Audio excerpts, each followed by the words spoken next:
You rolling? Good afternoon! We are Noise Complaints. Do not be alarmed. We are a semi-religious organization that likes to bring joy and ecstasy to the streets for free.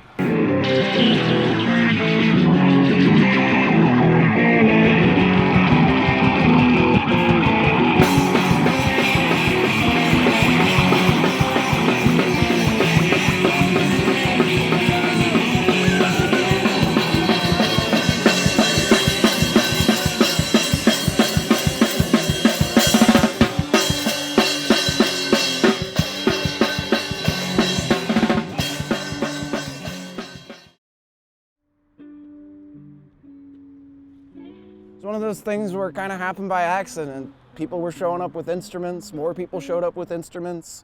It became a consistent thing, and once it became consistent, it didn't stop. It sustains itself. We've all decided that this is something that improves our lives, so why stop doing it? It's different. There's so much people trying to replicate what they've seen before. They become more clones of the culture that they're trying to develop than anything new. And what I think Noise Complaint really provides is a spontaneous, free-form expression. Like, we haven't defined it as anything, and by not defining it as anything, it becomes whatever it is in the moment. If more artists approached art in that way, we would have more pure art. My name's Drew. I play guitar in the Noise Complaints. It's kind of a band, but it's also more just like an experimentation and improv and just throwing shit at the wall and hoping something sticks. Most of the time it kind of slips down, but at least it leaves an imprint, a mark. The random revolving members is part of the fun. It's anybody who could hop on. We want more people all the time, so if you know how to do anything, whether it's juggle, whether it's take a shit on the street, or play an instrument, it's the preference. Come and join us every Friday night at the Big Red X's where we're at right now. This is a big old mess. You know, it's Noise Complaint.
I play